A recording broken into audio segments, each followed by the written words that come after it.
Welcome to this Saturday History and Travel Tip, and today we will be talking about Frank Lloyd Wright. I had mentioned that I would do a Saturday travel tip on him, and here it is. I want to thank you for subscribing to our YouTube channel, Steve Groman, and please tell a friend about our YouTube channel. Help us to double our subscribers by the end of this month. I do want to remind you about my off and on, the Beaten Path Unclassic Road Trip, Eastern Edition, Central Edition, and Western Edition. Order all three and get free shipping, and they're great gifts for the historian, the geographer, or traveler in your life. Frank Lloyd Wright is widely considered to be the greatest American architect of the 20th century. He was born in June of 1867 in Richland Center, Wisconsin, and he died in April of 1959 in Phoenix, Arizona. He was an architect and writer and an abundant creative master of American architecture. His prairie style became the basis of 20th century residential design in the United States, and sadly, many people don't even know his name. Taliesin and Taliesin West, the two homes as well as the architectural schools of the American architect Frank Lloyd Wright, are presented here. Originally built in 1911, Taliesin, located near Spring Green, Wisconsin, was rebuilt after fires in 1914 and 1925. Taliesin West, near Scottsdale, Arizona, was begun in 1937 as a winter home for Wright and his students. Wright was of Welsh descent and named his homes after the Welsh bard Taliesin. Both structures were continually renovated and added to until Wright's death in 1959, after which they continued to be occupied by members of the Wright Foundation. In 1985, in accordance with the will of Wright's third wife, his remains were exhumed from their resting place in Spring Green and moved to Taliesin West. We have not been to Spring Green, although we were in Wisconsin. We did not make it over there, but I certainly do want to do that. We did go to Taliesin West, his home in Scottsdale, late one evening. Fortunately, it will be reopening to the public on October 15th. It's been closed since March, as so many things have been. So if you're somewhere in the western region, I recommend that you head that way. And if you're in Wisconsin, there are a lot of Frank Lloyd Wright sites, and also in Illinois. And that's where we will pick up. The very first stop we made in downtown Chicago was the Rookery, to look at the Light Court. The Rookery was built in 1888. It's one of Chicago's greatest early commercial skyscrapers. The luminous and brilliantly articulated Central Light Court was designed by Wright in 1905. And there are tours that are given of all of these properties. They're quite expensive, but they're definitely worth it. As this says, as one of the most historically significant buildings in Chicago. Visitors are not allowed beyond the first floor. This building was built after the Great Fire in Chicago of 1871, and it is one of the first structures built of steel frame and load-bearing masonry walls. At 11 stories, it is the oldest standing high-rise in Chicago, and they have a tribute to Frank Lloyd Wright. Crazily, they have the evolution of Chicago's beloved icon.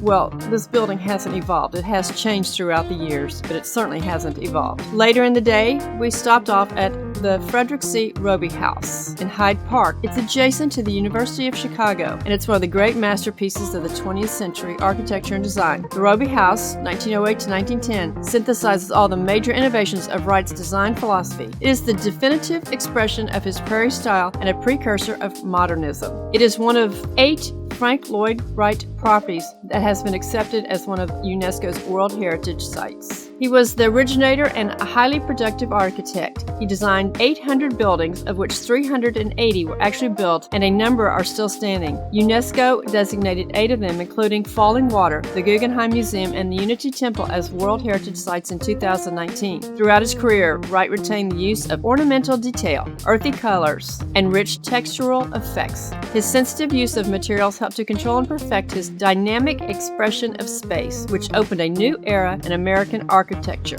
He became famous as the creator and expounder of organic architecture, his phrase indicating buildings that harmonize both with their inhabitants and with their environment. The boldness and fertility of his invention and his command of space are probably his greatest achievements. Early in life, I had to choose between truthful immodesty and hypocritical humility. I chose the former and have never seen occasion to change. Fallingwater, designed by him in 1935 and completed in 1937, and it's near Mill Run in southwestern Pennsylvania. Fabulous property which you can also tour. It is probably Wright's most admired work, and it was later given to the state and open to visitors. The second important commission was the Administrative Center for S.C. Johnson Wax Manufacturers at Racine, Wisconsin. Here, Wright combined a closed, top-lit space with recurving forms and novel, tubular mushroom columns. The resulting airy enclosure is one of the most humane workrooms in modern architecture. Each of these buildings showed Wright to be as innovative as younger designers and a master of unique, expressive forms. Wisconsin's Frank Lloyd Wright Trail is a self-guided architectural architectural adventure through 9 counties in southern Wisconsin. 9 stops across southern Wisconsin trace the steps of this world-renowned architect from some of his most impressive structures to his home and birthplace. The designated motor route begins on Interstate 94 at the Illinois state line and continues to Madison and then on to his home in southwest Wisconsin. And here's a list. In a career spanning 7 decades, Frank Lloyd Wright took special interest in creating architecture-designed homes for moderate and low-income families. In the January 1938 issue of Architectural Forum, he commented, "I would rather solve the small house problem than build anything else I can think of." Using his own criteria, these small homes designed for clients who could afford little are among Wright's greatest masterpieces, and these are located just on the southwest side of Milwaukee. But the S.C. Johnson Wax main administration building is one of Frank Lloyd Wright's most acclaimed corporate projects. The dramatically innovative design masterfully incorporates glass, graceful columns, expansive interiors, and high ceilings. And there are tours offered, and we did take this tour, and it was absolutely fantastic. Sad part was they didn't allow photos inside.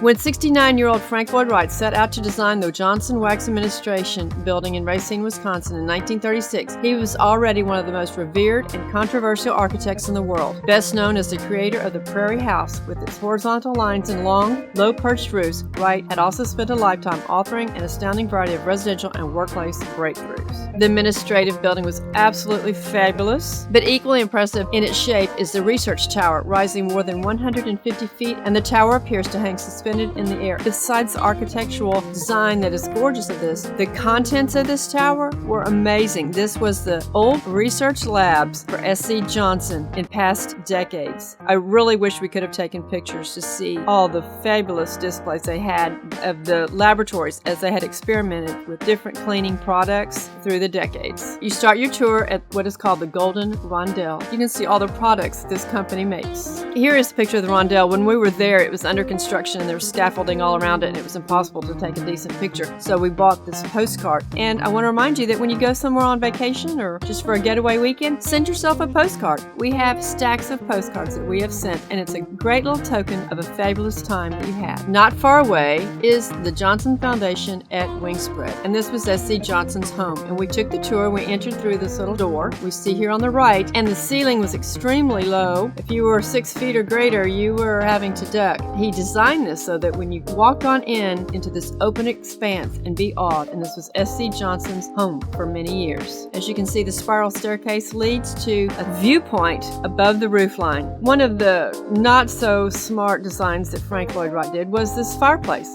The fireplace in the balcony was to have 12-foot logs leaning vertically against the firewall. One day, after we had been in the house for about 3 months, my father said, "Well, we should try the fireplace up in the balcony." So we fired it up and the logs burned. And all of a sudden, the logs started falling out onto the room as the bottoms burned and broke. So we threw them out the window. There it was, a worthy experiment. And one of the other funny innovations that he had built for the family was this long table. And the table would move in and out of the kitchen. And as the staff would prepare the food and push the table out, and the people would be seated at the chairs, and the table would come out and their plate would be before them. But when the staff decided that it was time for the next course, they would raise that door, pull the table in, and everybody would just be sitting there in their chairs, and there would go their food on their plate on the table. Everything would be changed. The new course would be placed on the table, and the table would be pushed back out from the kitchen back in front of the seated guest. Quite comical. We walked upstairs and they had this display. It is Wingspread in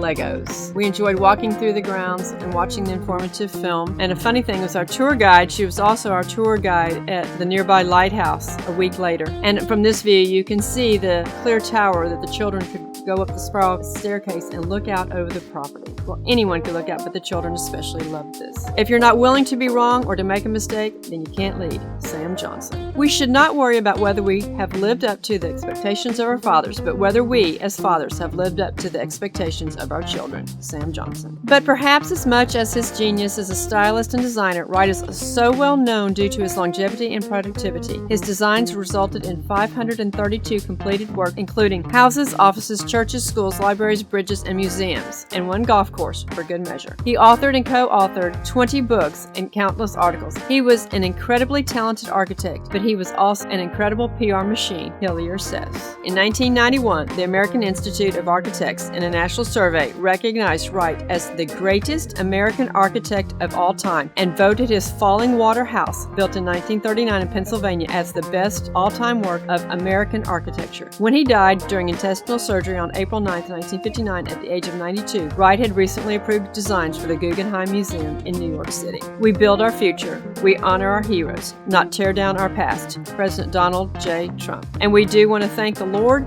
that our president has recovered so well, and we want to encourage you to vote in this most important election. I hope you have enjoyed the second Saturday History and Travel Tip on American Innovators. Last week, the History and Travel Tip was on Thomas Edison, and this week, Frank Lloyd Wright. American history. Learn it, love it, appreciate it. Thank you.